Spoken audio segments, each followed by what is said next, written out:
স্বাগত জানাচ্ছি বাংলা ভিশনের সাপ্তাহিক আয়োজন mega live talk show BSRM গণতন্ত্র এখনের 572তম পর্বে। সাথে আছে তাইমুর রশিদ। আমার সাথে আজকে আলোচনার জন্য স্টুডিওতে উপস্থিত আছেন চারজন অতিথি। আমার হাতের ডানে আছেন সাবেক শিক্ষা প্রতিমন্ত্রী এবং ইআরআই এর চেয়ারম্যান ডক্টর আনম এহসানুল হক মিলন, আছেন গণসংহতি আন্দোলনের প্রধান সমন্বয়কারী জুনায়েদ সাকিব। আমার হাতে বামে আছেন বাংলাদেশের কমিউনিস্ট পার্টি সিপিপির সাবেক সভাপতি মুজাহিদুল ইসলাম সেলিম, আছেন সাবেক সচিব আবু আলম মোহাম্মদ শহীদ খান। আপনাদের চারজনকে স্টুডিওতে স্বাগত জানাচ্ছি। দর্শক, বিএসআরএম গণতন্ত্র এখনের আজকের এই পর্বে আমরা আলোচনা করব গোপালগঞ্জে এনসিপি সমাবেশে যে হামলা, সংঘর্ষ, প্রাণহানি এর দায় কার, কীভাবে এই ঘটনা এড়ানো যেত এবং প্রশাসনের বা ব্যর্থতা আসলে কতটুকু। সেই সাথে আলোচনা করব মিটফোর্ডের সোহাগ হত্যাকাণ্ড, তার আগে পরের ঘটনা এবং এই যে সব কিছুই দিন শেষে গিয়ে নির্বাচনে ঠেকছে, ফেব্রুয়ারিতে নির্বাচনের দাবি, আবার নির্বাচন পিছিয়ে যাওয়ার শঙ্কা, এই সব কিছু নিয়েই বিএসআরএম গণতন্ত্র এখন। স্টুডিও আলোচনা শুরু করব সাবেক শিক্ষা প্রতিমন্ত্রী এবং ইআরআই চেয়ারম্যান ডক্টর আনম এহসানুল হক মিলন। বলছিলাম, গোপালগঞ্জে আমরা গতকাল যে ভয়াবহ পরিস্থিতি দেখলাম, আজকে যদিও দিনভর শান্তি ছিল, এই ঘটনার দায় আসলে কার? ধন্যবাদ আপনাকে। এখানে অত্যন্ত বিজ্ঞ আলোচক শ্রদ্ধাভাজন সেলিম ভাই রয়েছেন, আবু আলম শহীদ সাহেব আর জুনায়েদ সাকিব, সকলেই পরিচিত এবং আমাদের অত্যন্ত প্রিয় নেতা। গোপালগঞ্জ, এটা একটা ক্রিটিক্যাল কোশ্চেন জিজ্ঞেস করেছেন, কে জিতলো, কে হারলো, কার দোষ, এটা চুলচারা বিশ্লেষণ সারাদিনই হচ্ছে। কিন্তু আমি যেখানে শুরু করতে চাই সেটা হচ্ছে এই জুলাই বিপ্লব যেটা ঘটে গেল, যে বৈষম্য বিরোধী আন্দোলন দ্বিতীয়বারের মতো আবার আমরা যে যার দৃষ্টিশক্তি নেই আমরা দৃষ্টি ফিরে পেয়েছি, যে বধির ছিলাম শুনতে পাচ্ছি, যে বাক রুদ্ধতা ছিল তার বাক শক্তি ফিরে পেয়েছে। এমন একটি সময়ে মানুষ সমাবেশ করবে গোপালগঞ্জ বা কোথায়, এটা কোনো বিষয় নয়, কিন্তু সেখানে যেতে দেওয়া হবে না, সেখানে তাদের মিছিলে বা মিটিংয়ে আক্রমণ করবে। এইটা যে এই পুরনো ফেসিবাদের চরিত্র এখনো শেষ হয়নি, এই সেটারই একটা প্রমাণ।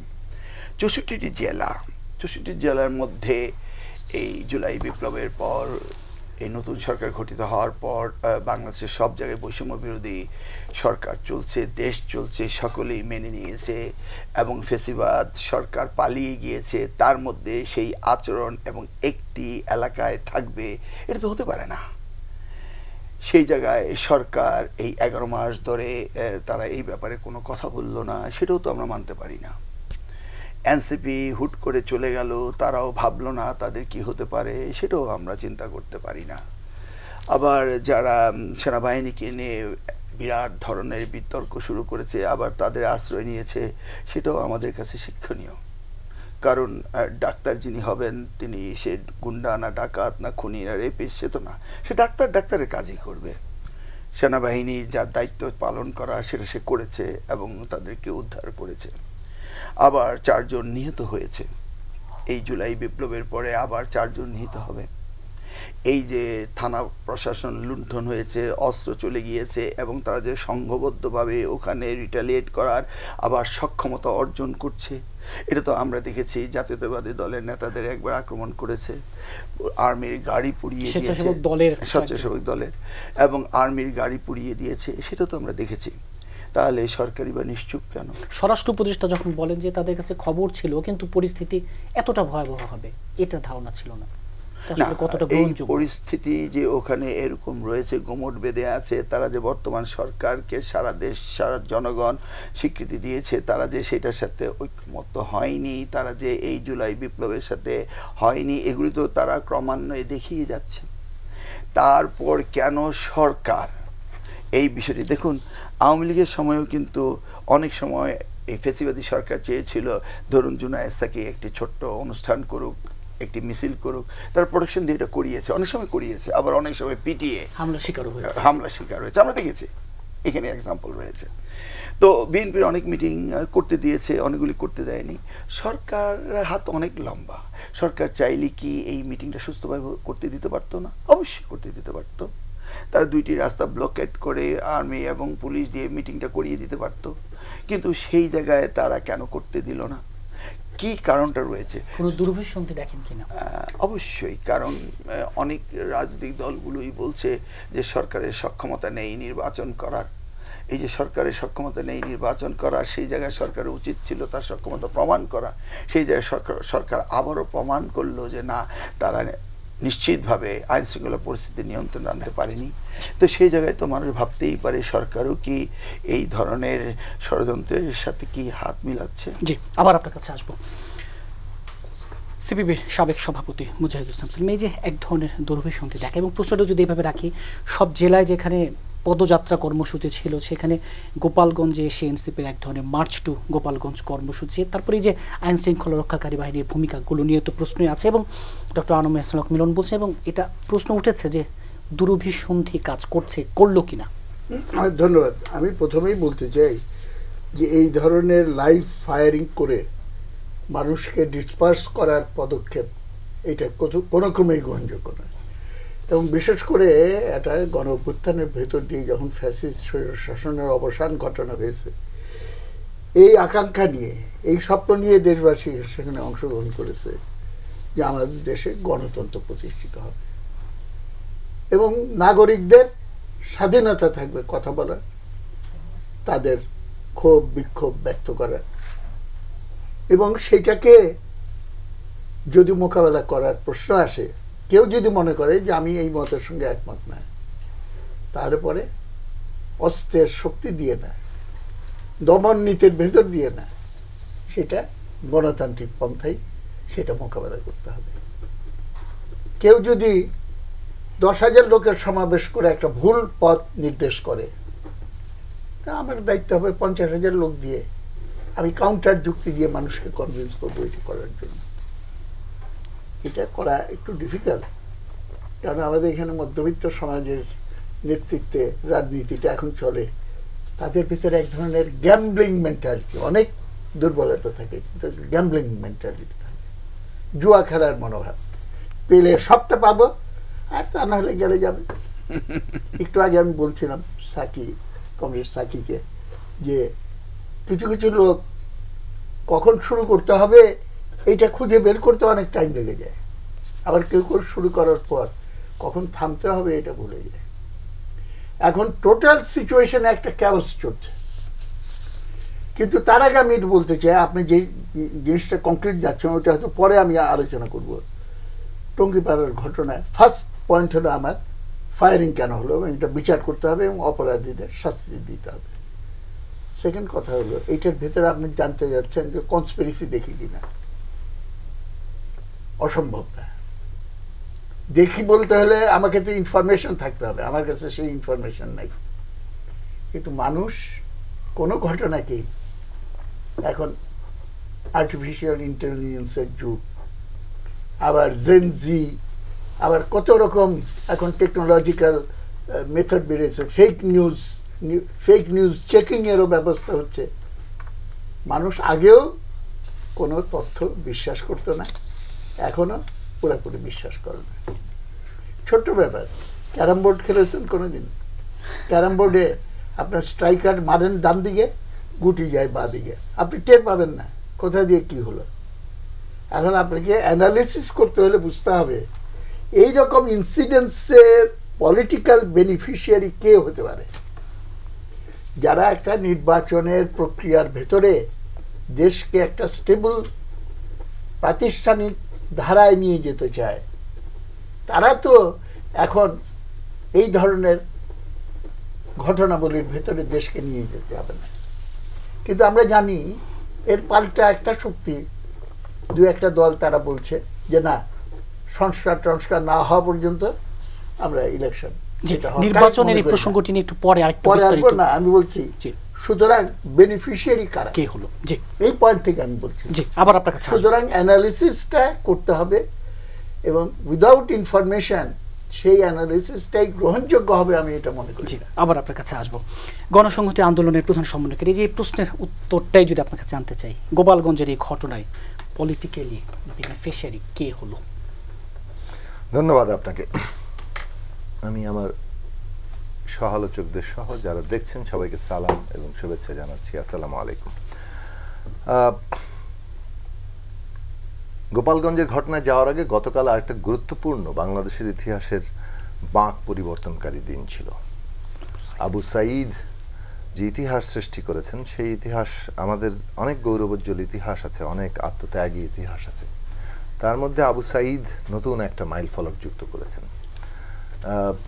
ব্যক্তিবিশেষের অনেক বীরত্ব আমরা জানি ইতিহাসে আছে, বাট এমন একটা মুহূর্তে আবু সাঈদ যে বীরত্বের জায়গা তৈরি করেছেন, যে আত্মত্যাগের দৃষ্টান্ত স্থাপন করেছেন, সেটা তখন পর্যন্ত মানে এটা খুব সহজ ব্যাপার ছিল না, বিশেষত ওই প্রেক্ষাপটে।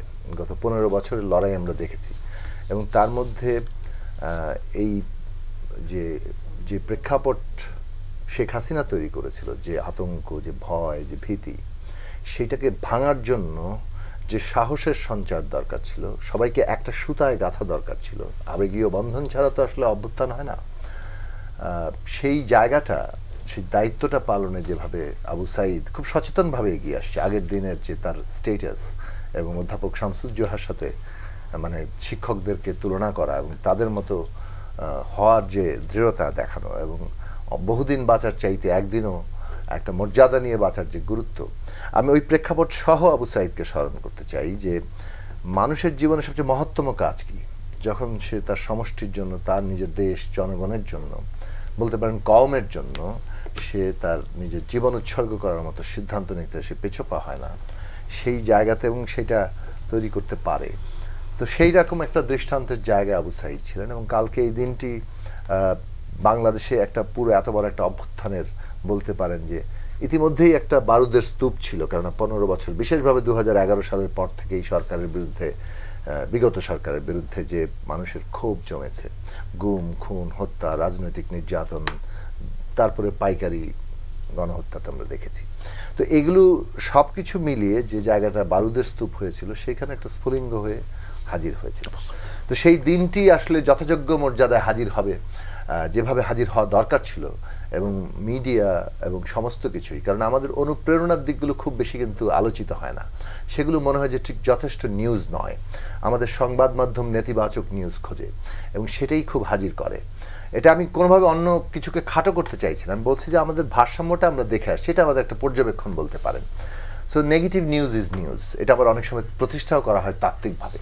কালকেও কিন্তু অনেকটা ঘটনা এরকমই হলো, দুপুরের পর থেকে সবগুলো গণমাধ্যমে আমরা বলি আবু সাঈদ হারিয়ে গেলেন, এরকমটা মনে হচ্ছে, বাট আমাদের মধ্যে আছে। আমরা মনে করি যে আবু সাঈদ থাকা দরকার, কারণ ওইটাই বাংলাদেশের ইতিবাচকতা, ওইটাই আমাদের রাইট ডিরেকশন দেখাবে, গোপালগঞ্জ নয়। গোপালগঞ্জের ঘটনা আমরা তীব্র নিন্দা করি। এনসিপির পূর্ব নির্ধারিত সমাবেশে যেখানে যেভাবে হামলা করা হয়েছে, হামলাকারীদের আমরা পুরো ঘটনার প্রথমত তদন্ত চাই, তারপরে হামলাকারীদের গ্রেফতার এবং তাদেরকে বিচার আওতায় আনার দাবি জানাই। দ্বিতীয় যে কথাটা বলবো, তদন্ত চাই কারণে ওটার সাথে রিলেট করে বলবো যে কালকেই দুজন উপদেষ্টা তারা বলেছেন যে পুলিশ যেহেতু আগেকার আমলের নিয়োগ হয়েছে, পুলিশ তাদেরকে অনেক ক্ষেত্রে সহযোগিতা করছে না। আর 1 বছর পরে এইরকম একটা ঘটনার পরে যখন উপদেষ্টারা এই ব্যাখ্যা দিচ্ছেন, এই ধরনের একটা জায়গায় আশ্রয় নিচ্ছেন, এটা আর গ্রহণযোগ্য নয়। আমি সোজা সবটা বললাম। আমরা 3 মাস পরে হয়তো তাও আমরা বলছিলাম যে হ্যাঁ, পুনর্গঠনের প্রয়োজন আছে, পুলিশ যেভাবে ভেঙে পড়েছে, কিন্তু আপনারা আমাদেরকে দেখাতে হবে যে জনগণের প্রত্যাশা, আকাঙ্ক্ষা, এত বড় উচ্চতার সংগ্রাম, তার উপরে দাঁড়িয়ে আপনারা দায়িত্ব নিয়েছেন। আপনাদের পেছনে পুরো জনগণের শক্তি আছে, রাজনৈতিক দলগুলোর সমর্থন আছে। আপনারা কি প্রয়োগ করছেন? জবাবদিহিটা কোথায়? যে পুলিশ কর্মকর্তা কাজ করে না, সেই পুলিশ কর্মকর্তার ব্যাপারে আপনি কি ব্যবস্থা নিয়েছেন? যে গোয়েন্দা ফেল করে, তার ব্যাপারে কি ব্যবস্থা নিয়েছেন? যে আপনার কাছে তথ্য নেই যে কি ধরনের পরিস্থিতি হতে পারে। কাজে এই প্রশ্নগুলো আছে। ব্যর্থতা বলে যে অন্য মানে পলিটিক্যাল কনসিকুয়েন্স, রাজনৈতিক একটা পরিণতি হতে যাচ্ছে, পরিণাম আসছে, অথবা বেনিফিশিয়ারি তৈরি হচ্ছে, এগুলোকে কিন্তু আপনি আড়াল করতে পারবেন না ব্যর্থতা বলে দিয়ে।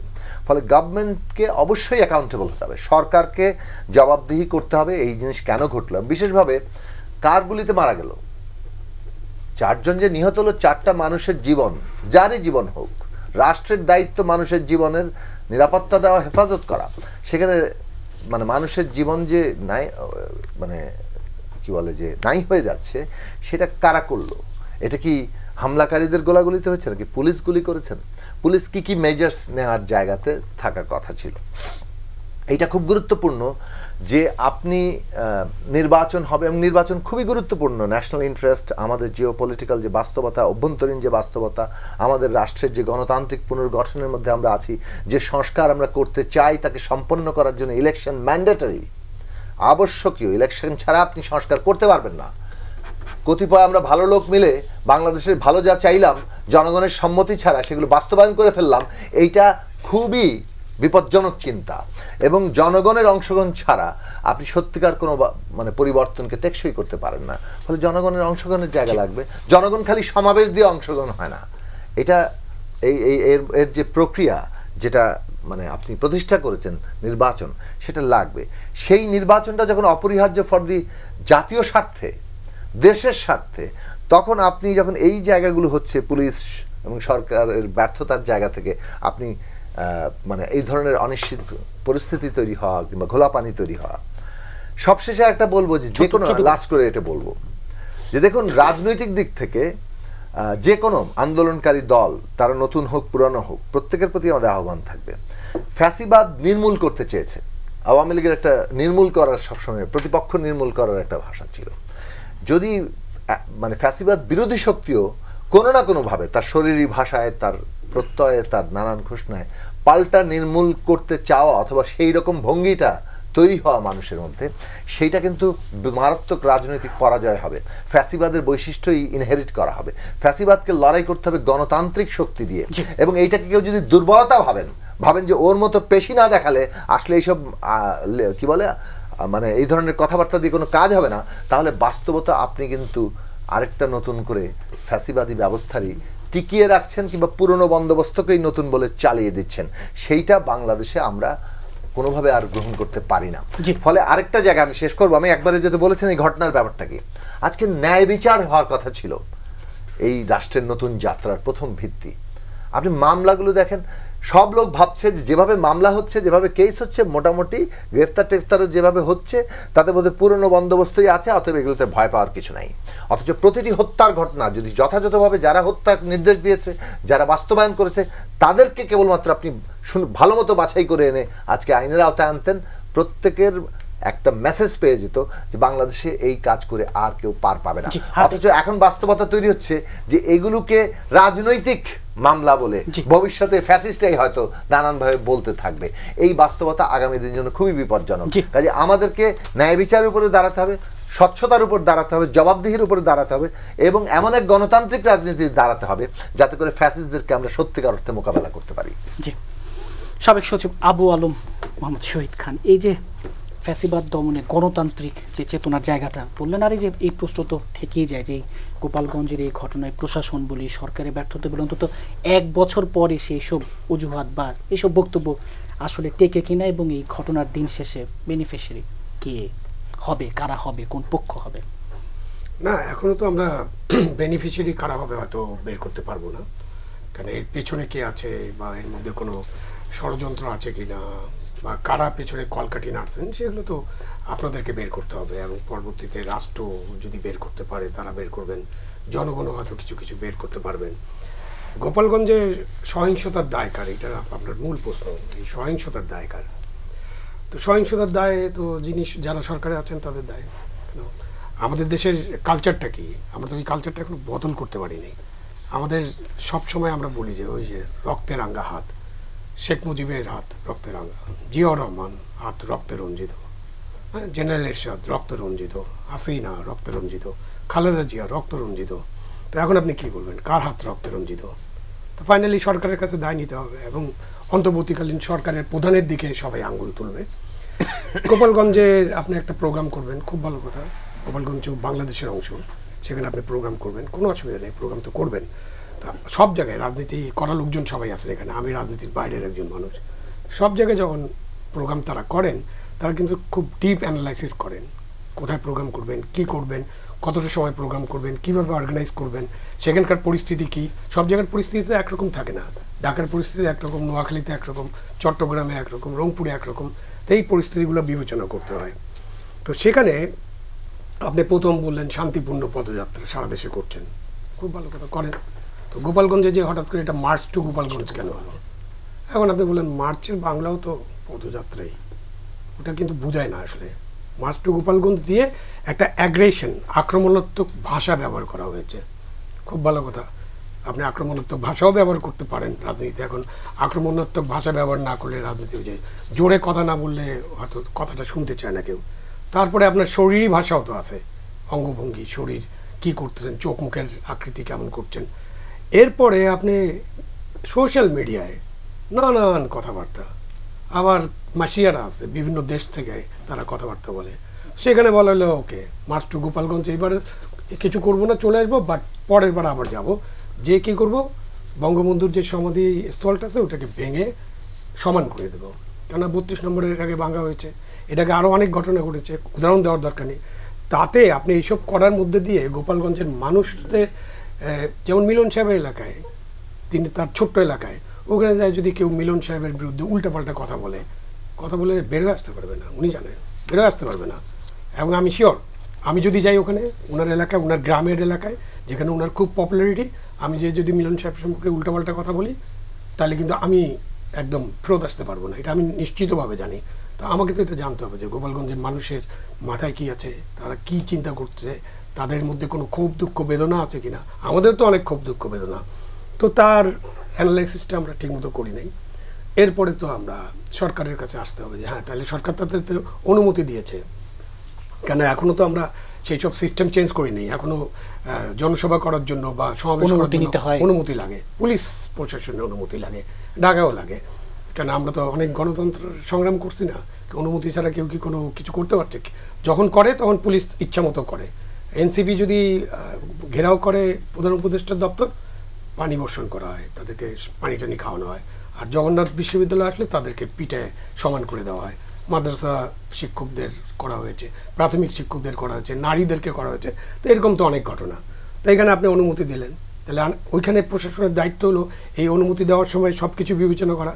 যে কারণে আজকে প্রশাসন এবং পুলিশের প্রতি আঙ্গুল তোলা হচ্ছে না, এই পুলিশ আমাদেরকে সহায়তা করছে না, যেটা নিয়ে কথা হয়ে গেল যে 10 মাস 11 মাস পরে আপনি যদি এটা বলেন এটা গ্রহণযোগ্য হবে না। তো আপনি ওখানে 144 দিলেন না কেন যখন এই টেনশন ছিল? বা দিলেন যখন অনেক পরে? না দিলেন না কেন, প্রথম প্রশ্ন হলো দিলেন না কেন। দিলেন না কারণ একটা, আমি যেহেতু প্রশাসনে কাজ করেছি আমি বুঝতে পারছি যে তাদের চাপটা কি। আপনি যদি 144 দেন তাহলে আপনি হয়তো ওখানকার যে মানুষকে কন্ট্রোল করতে পারতেন, কিন্তু এনসিপি আপনাকে বলতো যে এই এটা তো ফেসিবাদের দোসর, আমাদেরকে মিটিং করতে দেয় না, এই জন্য 144 দিয়েছে। তো তারা তো দোদুল্যমানতে আছে। এখন আপনি বলতেছেন যে পুলিশকে সহযোগিতা করতেছে না, আপনি সকল প্রশাসন, পুলিশ, জুডিশিয়ারি কোন জায়গাটা রাখছেন যেখানে দোদুল্যমান নাই? ইভেন কি নির্বাচন কমিশন দোদুল্যমান, ওদেরকে ঘেরাও করে যে ওরাও চলে যেতে হবে। জি, একটি নির্ধারিত বিরতিতে যাচ্ছে, বিরতির পর ফিরে আবার এই আলোচনায় যুক্ত হচ্ছে।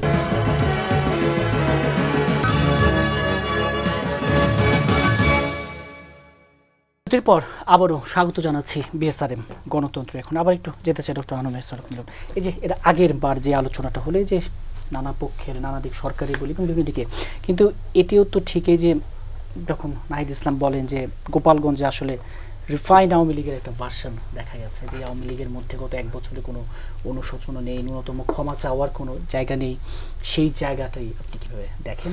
হ্যাঁ, আসি এই বিজ্ঞ আলোচকরা একটা পোস্টমর্টম রিপোর্ট করলেন। ধরি আমরা বেনিফিশিয়ারি কি সেটা আমরা বের করতে চাই। আচ্ছা, বেনিফিশিয়ারি কারা হবে? যারা ডেফার্ড ইলেকশন চায় তারা, এবং যারা ক্ষমতায় রয়েছেন তারা, interim government. There is 2 parties involved there. তাহলে এই beneficiary group accept BNP all others, কারণ অন্যরা সব একত্রিত হয়েছে, সে যে আমরা একটা বেনিফিশিয়ারি দেখতে পারি। আচ্ছা, এই পুলিশ তো এনসিপিকে আগাম জানানোর কথা, তারা জানিয়েছে বলে বলছে অনেক মিডিয়াতে। তো তারা যদি জানিয়ে থাকে তাহলে এনসিপি ওখানে গেল কেন? আর এনসিপি যদি এখানে গিয়েই থাকে, চিফ অ্যাডভাইজার ওনার স্ট্যাটাসে যেটা লিখেছেন সেখানে দেখা গিয়েছে যে এনসিপির সমর্থনে এবং বিচার হবেই সেটা বলেছেন, তাহলে কেন পুলিশ রিপোর্ট দেওয়ার পর ওরা গেল? তাহলে what benefit they are getting? তারা কি জনগণের সিম্পিতি নিল? আচ্ছা, আমরা যদি ওনার কথার সাথেই আসি, 16 তারিখে তো আমরা প্রথম এই যাত্রা শুরু করব আবু সাইদকে নিয়ে। প্রথম তো আমরা সকলে আবু সাইদের কথা বলবো। এনসিপি আবু সাইদের কথা না বলেই বা তারা সেই দিনটাকে ধার্য করতে হলো কেন? না, দিন তো আরো ছিল, 5ই আগস্ট পর্যন্ত আমাদের দিন রয়েছে। এখন আমরা যদি এগুলিকে খুব ভালোভাবে অ্যানালাইসিস করি তাহলে দেখতে পাচ্ছি বাইং আউট টাইম একটা প্রসেসকে তারা এখানে ইনডিরেক্টলি অ্যাপ্লাই করছে। তো বাইং আউট টাইম কার জন্য বেনিফিশিয়ারি? তো এই বিষয়টাকে যদি আমরা আরেকটু দেখি তাহলে আমরা পজিটিভলিও তো দেখার বিষয় রয়ে গেছে। পজিটিভলি যদি আমরা দেখি যে ফেসিবাদ আসলে নির্মূল হয়নি, আওয়ামী লীগের চরিত্র এখনো তাই রয়েছে, তারা ক্ষমা চায়নি, তাহলে এই ফেসিবাদী যে গোপালগঞ্জে আক্রমণ হলো এটাকে মব বলে আপনারা সাংবাদিকরা কেন আখ্যায়িত করছেন না? কেন প্রথম আলো এটাকে মব অ্যাটাক করতে বলছে না? এটা কি মব অ্যাটাক নয়, কিন্তু এই জায়গায় মব বলছে না। তাহলে ফেসিবাদী দোসররা যদি কোনো আক্রমণ করে তাহলে আমরা মনে হয় যেন সেই ফেসিবাদী নির্মূল হয়নি এবং তারাই মব অ্যাটাক করছে। এইগুলি যদি আমরা বিশ্লেষণ করি এখন দেখতে হবে গভর্নমেন্ট কি চায়। আচ্ছা, গভর্নমেন্ট তো ড্রোন দিয়ে আমরা দেখেছি ছবি তুলেছে, তো ড্রোন দিয়ে যদি তারা লোকেট করে ছবি তুলে তাহলে তাদেরকে 4 জনকে গুলি করে হত্যা করতে হলো কেন? তারা ছবিগুলি তুলে রাখতো। কারণ এখন যেই অবস্থা এসছে কোনো পুলিশ গুলি করতে চায় না, আর্মি কিছু করতে চাচ্ছে না, কারণ ওই অবস্থা থেকে আমরা বেরিয়ে আসছি। তাহলে ড্রোন দিয়ে ছবি তোলার পরে গত রাত্রে থেকে আজ পর্যন্ত কয়জনকে তারা অ্যারেস্ট করেছে? আমরা তো দেখেছিলাম এলএ রায়েট, কৃষ্ণাঙ্গ শ্বেতাঙ্গ মারার পরে কি ঘটনা ঘটলো। তারপরে দেখলাম স্ট্রিট ক্যামেরাগুলো যারা যারা এই আন্দোলন করেছিল বা এই লোকজনকে রাস্তাঘাটে পিটিয়ে মেরেছিল একটা একটা করে তুলে নিয়ে সবগুলিকে বিচারের আওতায় এনেছে। কেন গভর্নমেন্ট কি পারে না? এটা কি আরেকটি দেশের আরেকটি জেলা, আরেকটি স্টেট যে সেখানে গভর্নমেন্টের কোনো কিছু নেই? তাহলে গভর্নমেন্ট এটা হতে দিচ্ছে কেন? তাহলে উনি যে বললেন who is beneficiary? Beneficiary is the government. Beneficiary the future বিএনপিকে যারা মনে করে যে না আরও সময় দেওয়া হোক, নির্বাচন পিছিয়ে দেওয়া হোক, নির্বাচন ডিসেম্বরে হওয়া যাবে না, ফেব্রুয়ারিতে হওয়া যাবে না, এপ্রিল কিংবা জুনেই হতে হবে, এই সংস্কার ছোট হলে এইটা, বড় হলে এইটা। তাহলে গভর্নমেন্ট যদি তাদের অ্যাডমিনিস্ট্রেশন তারা কন্ট্রোল না করতে পারে তাহলে এরপরে গভর্নমেন্ট কি করবে? তারা কি 0 পয়েন্টে, ওই শাহ মুয়াজ্জেম বলেছিল যে আমরা কি 0 পয়েন্টে রেখে আসবো? তাহলে এই প্রশ্নটা আসছে, গভর্নমেন্ট পারছে না, নির্বাচন দিচ্ছে না, ঐক্যমত্য হচ্ছে না। ইন দিস কেস এই গভর্নমেন্টের কি কমিটমেন্ট ছিল জনগণের কাছে? এই কমিটমেন্টটা ফুলফিল করতে গিয়ে গভর্নমেন্ট যদি না পারে আবারও কি রাগ করে বলবে যে আমরা দায়িত্ব ছেড়ে দেব? ওই অবস্থায় বসে কি আপনি রাগ করতে পারেন? আর রাগ করা তো মানে আপনি শপথ ভঙ্গ করা। তাহলে কি 0 পয়েন্টে ক্ষমতা রেখে আসবেন? না, ষড়যন্ত্রের বীজ বপন করলেন। তাহলে আমরা কি আর একটু অপেক্ষা করব? না এখনই দেখতে পাবো যে এই কোন দিকে ধাবিত হচ্ছে। আচ্ছা, মাজার ভাঙ্গার কথা বলা হচ্ছে, তো গভর্নমেন্ট তো 32 নম্বর ভাঙ্গার পরে তারা অস্বস্তি প্রকাশ করলো, দুঃখ প্রকাশ করলো, সব কিছুই গভর্নমেন্ট বললো যেটা করা ঠিক হয়নি। তাহলে মাজার ভাঙ্গার প্রসঙ্গে যে কথা উঠেছিল তখন গভর্নমেন্ট তো সেটাকে প্রোটেকশনে নিয়ে যেতে পারতো। তাহলে গোপালগঞ্জ বাজে সুস্থি নিঃশ্বাস ফেলতে পারতো যে মাজার ভাঙ্গা হবে না। সেই জায়গাও তো কোনো দেখলাম না, তারা সেখানে রাতভর আর্মি পুলিশ দিয়ে ব্যারিকেড করে রেখেছে। আবার গভর্নমেন্ট তো কোনো উৎসাহ দেয়নি যে না মাজার ভাঙ্গো বা 32 নম্বর। তো গভর্নমেন্ট তো নিউট্রাল গভর্নমেন্ট, সকলের গভর্নমেন্ট, যে জন্য আগে ডিএনএ টেস্ট করে যে এই আমলারা বিগত সরকারকে মনস্টার বানিয়েছিল সেই আমলারাতেই সরকার রয়েছে, সেটাও তো আবার বলছেন আমাদের উপদেষ্টা। এই যে আমাদের কি মানে হোম উপদেষ্টা, তো হোম উপদেষ্টা তো উনি বলেছেন জনগণ আমাদেরকে বলছে 5 বছর থেকে গেলেই ভালো হয়। এটা কি উনি বলেননি? ওনার সাথে অন্য কেউ এটা ইকো হয়নি? তো সেই ইকোগুলি তো এখন আমি পাজেল যদি মিলাতে থাকি তাহলে দেখি যে এই স্বরাষ্ট্র উপদেষ্টা যা বলেছেন, অন্যান্য উপদেষ্টা যা বলেছেন, আমরাকে জনগণ চায় আমরা আরো বেশি দিন থাকতে, সব মিলিয়ে এটি একটি এমন গোলক ধাঁধার ছকে বাঁধা যে আমরা তো দেখতে পাচ্ছি নির্বাচন অনিশ্চিত হয়ে যাচ্ছে। তাহলে কি আমরা বলতে পারি না এই আজকের আলোচনা থেকে হ্যাঁ ষড়যন্ত্র শুরু হয়েছে? জি, মুজাহিদ ইসলাম সেলিম, এই যে নির্বাচন পেছাতেই গোপালগঞ্জের সংঘাত কিনা বিএনপির এমন সন্দেহ যৌক্তিক কিনা? না, আমরা তো বিচ্ছিন্নভাবে গোপালগঞ্জের ঘটনাটা আলোচনা করছি এবং ইলেকশন অমুক সমক ইত্যাদি আনসার্টেনিটি এটা আলোচনা করছি। সমস্ত ঘটনাবলীর ভিতরে কতগুলো কন্ট্রাডিকশন আছে আমরা বলছি, এবং এটা সঠিকভাবেই বলা হচ্ছে যে একটা ঐতিহাসিক গণ অভ্যুত্থান, ছাত্র জনতার গণ অভ্যুত্থান। আমি তো অনেক গণ অভ্যুত্থান একবারে সেন্টার ফরওয়ার্ডের প্লেয়ার ছিলাম। 69 গণ অভ্যুত্থান বলেন, এরশাদ বিরোধী গণ অভ্যুত্থান বলেন, এইবারও ফিজিক্যালি অতটা না থাকতে পারলেও আমি আই ওয়াজ টোটালি ইনভলভ। এবং আমি এইটা বলতে পারি, অন্য সময়ের তুলনায় এইবারে গণ অভ্যুত্থানে জনগণের অংশগ্রহণ মাত্রা ছিল অনেক অনেক বেশি এবং ব্যাপক প্রসারিত। কিন্তু একটা বৈশিষ্ট্য ছিল এর, যেটা ছিল স্বতঃস্ফূর্ত গণ অভ্যুত্থান, একটা গায়েবী নেতৃত্ব, তাদেরকে কেউ চিনে না এবং কি কর্মসূচি তাদের এইটাও ভালো করে জানে না। একটা জানতো যে কোটা বিরোধী আন্দোলন তারা শরীর, এবং এটা জনপ্রিয় হয়ে গেল। বহু আগে আমরা অ্যানালিসিস করে বলেছিলাম যে দেশের পরিস্থিতি এমন জায়গায় চলে গেছে যেখানে একটা বারুদ ভর্তি ঘর যে কোনো একটা ম্যাচের কাঠিতে বিস্ফোরণ করে যাবে। আমি কর্মীদেরকে বলেছিলাম সেটা আসন্ন, তোমরা রেডি থাকবা, ওই সময় যেন আনপ্রিপেয়ার্ড না থাকো। ক্লিক করলো, অনেক কিছুর চেষ্টা হয়েছে, ক্লিক করলো এই কোটা। কেন কোটা? খালি কোটার জন্য না, বুঝতে হবে যে এইটা বাংলাদেশে যে শিক্ষিত বেকারত্বের বিশাল সংখ্যা, যদি এই সংখ্যাটা এরকম না থাকতো, কোটা থাকাই কি আর না থাকাই কি। সুতরাং এটা কম্বাইন্ড হয়ে গেছে সোশিও ইকোনমিক ইস্যুর সঙ্গে। সেই কারণে অটোমেটিক্যালি চলে আসলো কথাটা যে বৈষম্য বিরোধী গণ অভ্যুত্থান। বৈষম্যের প্রশ্নটা কিন্তু চলে আসলো এবং ফ্যাসিস্ট শাসনের অবসান করতে হবে। খালি সরকার না, এই ব্যবস্থার অবসান ঘটাতে হবে। কিন্তু আমি একটা প্রশ্ন করতে চাই, যখন আমি বলি যে এটা স্বতঃস্ফূর্ত গণ অভ্যুত্থান, আর যখন বলা হয় যে এটার মাস্টার মাইন্ড আছে, এইটা মেটিকুলাসলি প্ল্যান, এই দুইটা কিন্তু কন্ট্রাডিক্টরি। পরিকল্পিত স্বতঃস্ফূর্ততা, এটা কন্ট্রাডিক্টরি টার্মস, এবং সেই কন্ট্রাডিকশনের বাইরে আসতে পারেনি। এই গণ অভ্যুত্থানের নায়ক কারা ছিল? নায়ক ছিল জনগণ, not master mind, not meticulously plan. Meticulously plan কথাটা খুব ডেঞ্জারাস, এবং এইটা যেহেতু গণ অভ্যুত্থানকে সাকসেসফুল করেছে বলে থিওরি দেওয়া হচ্ছে, তাহলে পরে সেইটা অনুসরণ করে আমি কি করব?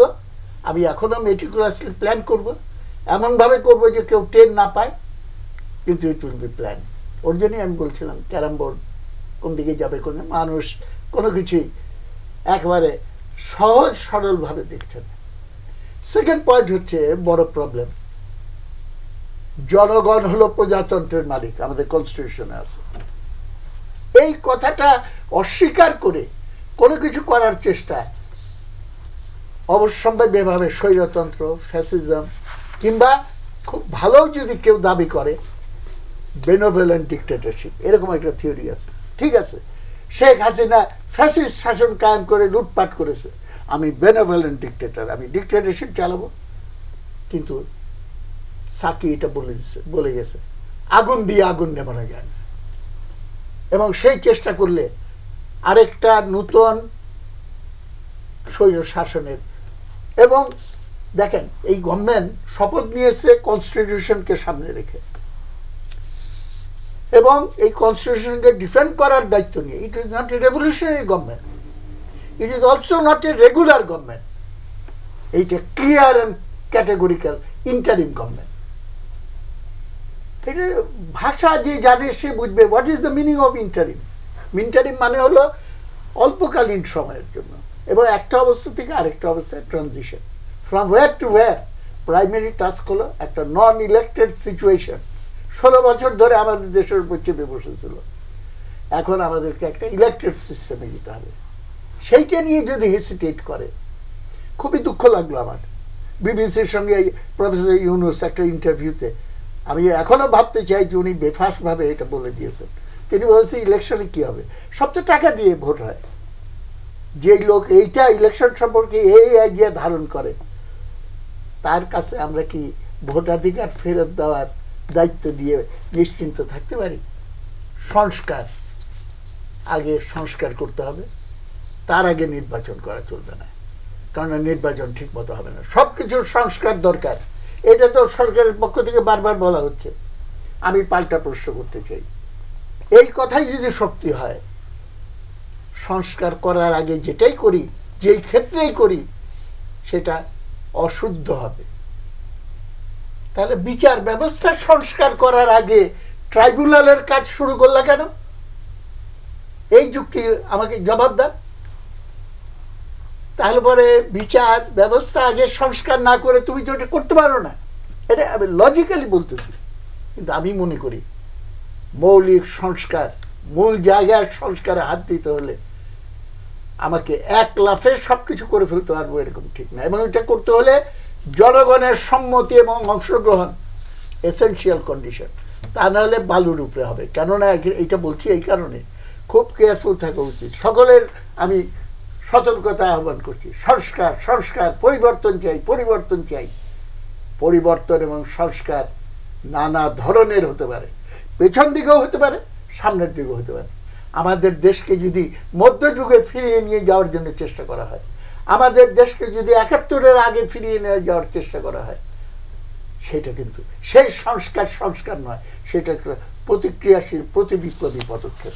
সুতরাং সংস্কারের ব্যাপ্তি এবং সেই জায়গাটা আলোচনা করলে হবে না, আলোচনা করতে হবে তার গতিধারা, কোন ধারায় সংস্কার চাচ্ছি। এবং সংস্কার করতে হবে, আমি ক্যাটাগরিক্যালি বলতে চাই, ৭১-এর মুক্তিযুদ্ধে যে স্বপ্ন আমরা দেখেছিলাম, জনগণ দেখেছিল, সেই স্বপ্ন বাস্তবায়ন করার ক্ষেত্রে আমাদের জাতি হিসেবে যে ব্যর্থতা, সেই ব্যর্থতাকে অতিক্রম করে we must go forward to 1971। Forward শব্দটা আমি ইচ্ছে করে ব্যবহার করলাম, কেননা খালি অতীতকে মানে ফিরে সাইকেলের মতো ফিরিয়ে আনা নয়, আমরা সেইটার যেখানে যেখানে প্রবলেম হয়েছিল এই আলোচনা আমাদের যাওয়া উচিত, এবং সময় থাকলে আমি সেই আলোচনা কিছু সূত্রপাত আপনাদের সামনে করতে পারবো। গণসংহতি আন্দোলনের প্রধান সম্পাদক জুনেদ সাকি, এই যে গোপালগঞ্জের এই দিনভর ঘটনার পর এনসিপিকে নিয়ে দুই ধরনের এনসিপি নেতারা, কেন্দ্রীয় নেতারাই দাবি করছে যে গোপালগঞ্জের মতো জায়গায় এমন একটি প্রতিকূল পরিস্থিতির মাঝেও সমাবেশ করতে পারাটাও একটা বড় রাজনৈতিক কি বলবো শক্তিমত্তা বলি বা একটা অর্জন। কিন্তু আবার এই আলোচনাটাও আছে যে দিন শেষে সেনাবাহিনীর সাজোয়া যাবে করে যেভাবে গোপালগঞ্জ থেকে এনসিপি নেতা, এই জায়গা থেকে এনসিপির ১ বছর পরে এসে যাদের যেই তরুণ নেতৃত্বের অনেকটা এই আন্দোলনে একটা বড় ভূমিকা ছিল, তাদের ১ বছর পরে এসে এই অবস্থানটা কিভাবে আপনি কিভাবে দেখেন? না দেখুন, প্রথমত একটা প্রেক্ষাপট তো ইতিমধ্যে আলোচিত হয়েছে যে আপনি কি কনফ্রন্টেশনাল প্রোগ্রাম করবেন না আপনি উইন করতে যাচ্ছেন। মানে মানুষকে জয় করা এক জিনিস, পরাজিত করা আরেক জিনিস। আমাদের রাজনৈতিক মানে উপস্থাপনার মধ্যে যদি আমরা অন্যকে জয় করার চেষ্টা না করি, পরাজিত করতে চাই, তাহলে আপনি তো আসলে দুই অ্যাপ্রোচে এগোচ্ছে। পরাজিত করতে চাইলে সংঘর্ষ অনিবার্য। আপনি কারণ যে নিজেকে রক্ষা করতে চাইবে সে তো পরাজিত হতে চাইবে না, সে সবসময় এবং তখন সে প্রতিরোধ করে তুলবে, তারটা সঠিক বেঠিক যাই হোক। তো এই জায়গা থেকে অবস্থানটা ছিল। আমার মনে হয় যে আমাদের অ্যাপ্রোচে, রাজনৈতিক যে অ্যাপ্রোচ আমরা দেখতে পাচ্ছি সেখানে যে কারণে বারবার বলতে চাচ্ছি যে ফ্যাসিবাদী ব্যবস্থার বিরুদ্ধে কিংবা শাসকের বিরুদ্ধে লড়তে গিয়ে সবসময় এটা ইতিহাসে দেখা গেছে যে মানে যারা লড়াই করছেন তারাও ফ্যাসিবাদের অনেকগুলো বৈশিষ্ট্য নিজের মধ্যে আত্মীকরণ করেন। ফলে মনে হয় যে একে মানে ওই যে কি বলে টিট ফর ট্যাট আর কি, মানে যেমন কুকুর তেমন কুকুর, এই ধরনের কথাবার্তা আছে না, এরকম একটি জায়গা আর কি। সেইটা খুব কাজের হয় না। আপনি একই ব্যবস্থার পুনরাবৃত্তি এবং পুনরুৎপাদন করতে থাকেন, সেইটা খুব সচেতনভাবে এড়িয়ে যেতে হয়। এবং জনগণকে জয় করার, এমনকি আওয়ামী লীগ তো ধরেন জামাত ইসলামীকে তো নিষিদ্ধ করা হয়েছিল, মানে পার্টি নিষিদ্ধ করলেই যে শেষ হয়ে যায় তা না, তাকে রাজনৈতিকভাবে মোকাবেলা করতে হয়।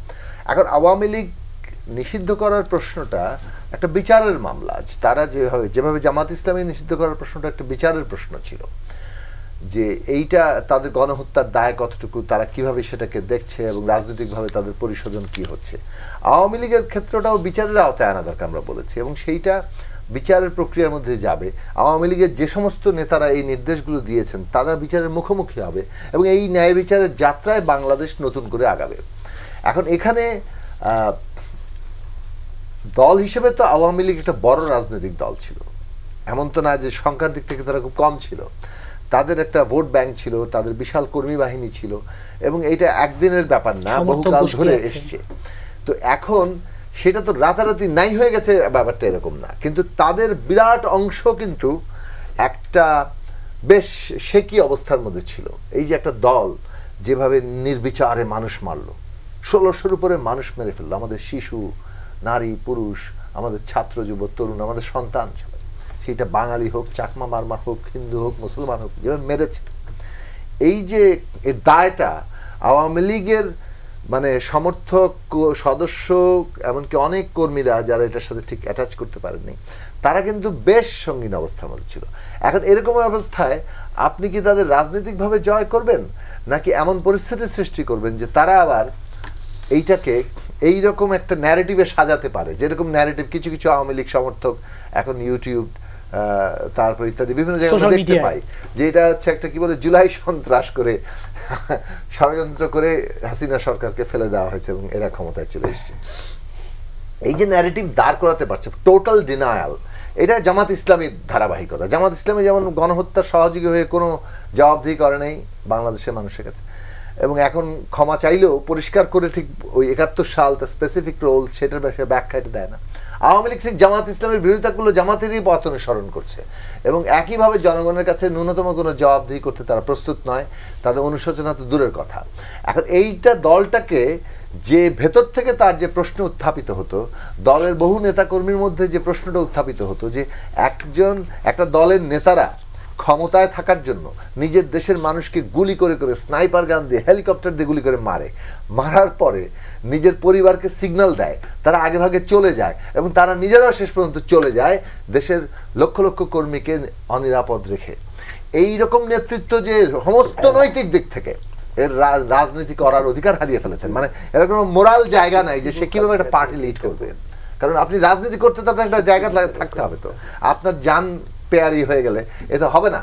তো এখন এই জায়গাটা করার পরে আওয়ামী লীগের কর্মী সমর্থকদের মধ্যে যে নিউ পোলারাইজেশন, নতুন উপলব্ধি হওয়ার সুযোগ ছিল, সম্ভবত আমাদের বিবেচনায় বহু কোয়ার্টার যেভাবে anti Awami League politics approach করছেন, সেখানে জয় করার চেষ্টা কম, বরং পরাজিত করার এই যে বাসনা, সেটা মানে বরং তাদেরকে পুনর্গঠিত হতে কিংবা ওই একই ডিনায়ালের উপর দাঁড়িয়ে যেতে সাহায্য করছে।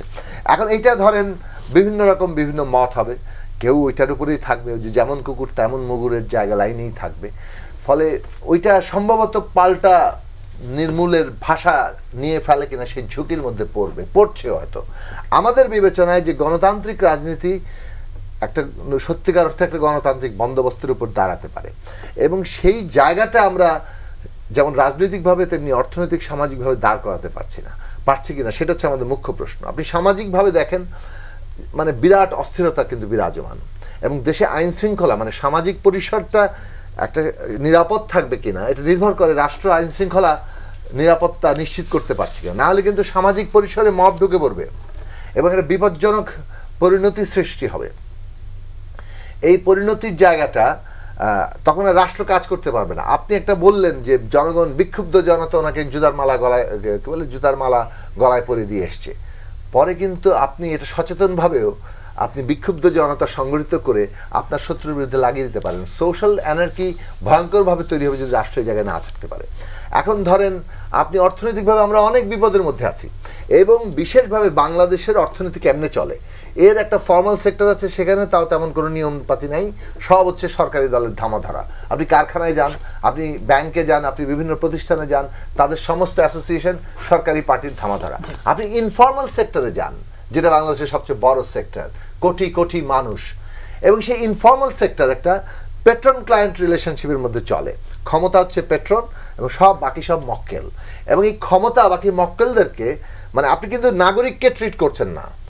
আমি যখন ট্রিট করছি আমি দেখছি যে সে একজন ব্যবস্থার মধ্যে মক্কেলে পরিণত হয়েছে, তার অস্তিত্ব নির্ভর করছে এই ব্যবস্থার উপরে, যেখান থেকে তার কাছ থেকেই তার শ্রমের একটা অংশ আমি রেন্ট হিসেবে নিয়ে নিচ্ছি। এই যে পরজীবী পুরো ব্যবস্থাপনা, প্রাইভেট ট্যাক্স নিচ্ছে, এরা কাদের উপরে কারা নিচ্ছে? সরকারি দল এবং তার সাথে আইন শৃঙ্খলা বাহিনী থাকে। এই যে ক্ষমতা ব্যবস্থা যেটা অন্যের শ্রমকে দখল করে নেয় প্রাইভেট ট্যাক্স আকারে এবং তার উপরে টিকে থাকে, বড় পার্টিগুলো কিন্তু এর উপরে টিকে আছে। তো আমাদের হোল অর্থনৈতিক ব্যবস্থা যদি না বদলায়, সেখানে আমরা নতুন রাজনৈতিক বন্দোবস্ত পাবো না। তারপরও নতুন রাজনীতি দিয়ে শুরু করতে হয়, যে কারণে আমরা এখন সংস্কার রাজনৈতিক জায়গায় ক্ষমতার ভারসাম্য আনছি। এই পুরো প্রশ্নটা একটা নতুন রাজনৈতিক অ্যাপ্রোচের প্রশ্ন। বিদ্যমান কাঠামো ভাঙতে না পারলে, কেবল আওয়াজ দিয়ে পুরনো ব্যবস্থার পুনরুৎপাদন করে নতুন ব্যবস্থা কায়েম করা যায় না। জি, আবু আলম মোহাম্মদ শহীদ খান, এই যে মানুষকে জয় না করে পরাজিত করার চেষ্টা এবং এনসিপির যে ঘটনাগুলো বলছেন, যে এনসিপি বলছে যে গোপালগঞ্জের মাটিতে সমাবেশটা করতে পারো এক ধরনের শক্তিমত্তার বিষয়, আবার দিন শেষে তাদেরকে এইভাবে গোপালগঞ্জ ছাড়া, এনসিপির কর্মসূচি রাজনীতির যদি একটু মূল্যায়ন করতে বলি। না, এনসিপি তো একটা রাজনৈতিক দল, তাদের কর্মসূচি থাকবে, তারা অনেক কিছু করবেন, অনেক কথা বলবেন, ঘোষণা থাকবে এবং একটা নির্বাচনী ঘোষণা হয়তো তারা দিবেন, অঙ্গীকার করবেন। এখন তো রেজিস্টার্ড নিবন্ধন পায়নি এবং যারা আবেদন করেছিল প্রাথমিকভাবে সবগুলোই বাতিল হয়ে গেছে, মানে নিবন্ধন করার মতো তাদের 144 মনে করা হয় রাজনৈতিক দল। কিন্তু তারপরে এনসিপি কিন্তু সবচেয়ে শক্তিশালী দল, কারণ এনসিপি গঠনের পেছনে নিশ্চয়ই বড় হাত আছে, তাই না? ড্যাভোসের সেই আপনার ইন্টারভিউ, তাদেরকে সহায়তা করা, যেটা সেলিম ভাই একটু আগে বললেন, বিবিসির সাথে ইন্টারভিউ বলা যে 500 টাকা দিলে ভোট দেয় মানুষ, ভেরি ডেঞ্জারাস। আপনার ইয়ের সাথে কথা বলা, আপনার এই যে মধ্যপ্রাচ্য ভিত্তিক যে চ্যানেলটা আছে আল জাজিরা, খুব কম দেখে এই জন্য নামটা হঠাৎ করে মনে করতে পারছিলাম, সেখানে ইন্টারভিউতে 5 বছর থাকার মতো মানুষ চাইতো।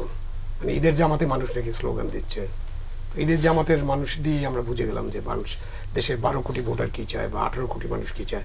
18 কোটি বাদ দিতে হবে, আমরা 12 কোটিতে থাকি, কেন তারাই ভোট দেবেন, তারাই ঠিক করবেন।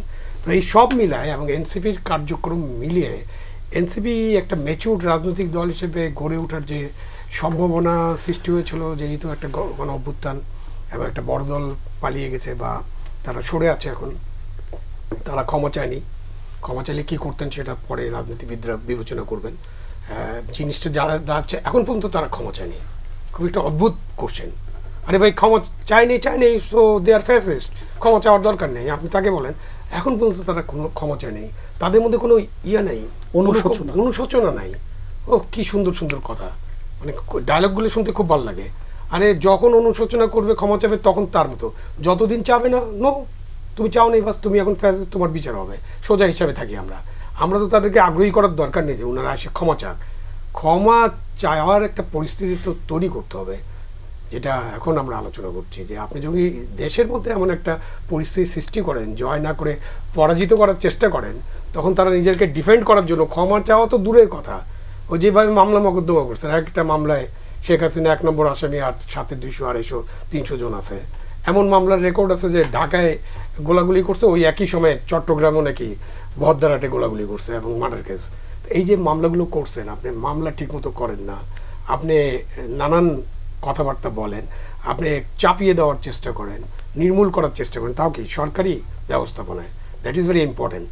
সরকারি ব্যবস্থাপনায় বা সরকারি সহায়তায় কোনো দল গোষ্ঠী ছোটোখাটো হলেও যখন তাদেরকে নিশ্চিহ্ন নিষিদ্ধ করার চেষ্টা করবেন, ওটা কাজ দেয় না। তো উদাহরণ তো দিলেন যে জামাতের ব্যাপারে কি ঘটেছে, পৃথিবীর এরকম অনেক উদাহরণ আছে।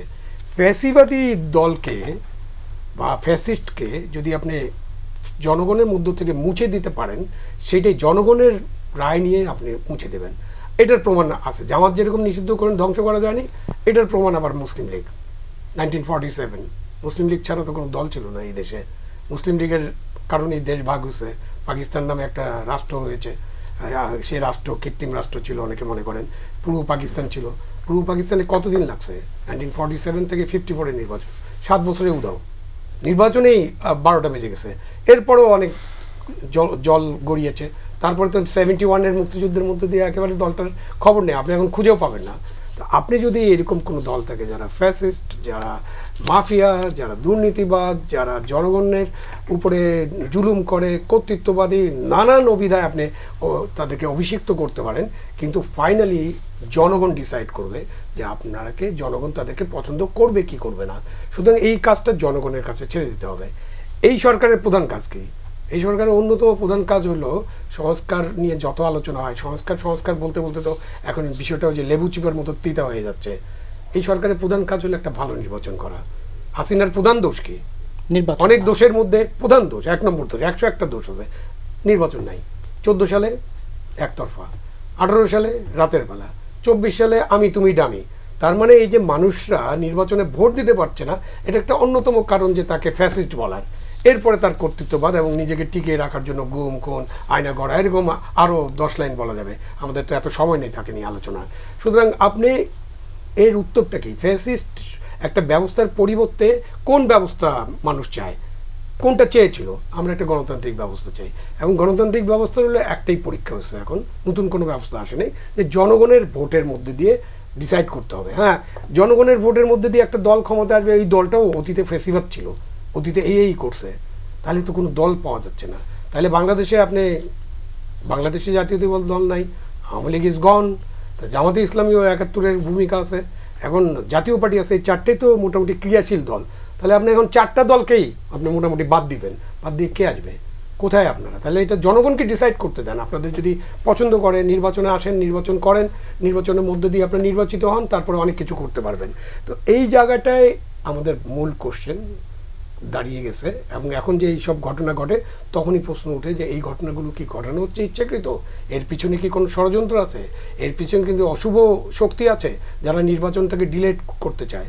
নির্বাচনের ব্যাপারে আমরা যদি সোজা দেখি, ডক্টর ইউনূস কি বললেন যে অল্প স্বল্প যদি আমরা সংস্কার করি তাহলে ডিসেম্বরে নির্বাচন, আর বেশি কিছু করলে আমরা জুনের নির্বাচন, তারপরে আবার এপ্রিল এবং ফেব্রুয়ারি ডেট হলো। মানে এখন আমাদের নির্বাচনের 4টা মোটামুটি ডেট আছে, December, February, April and June.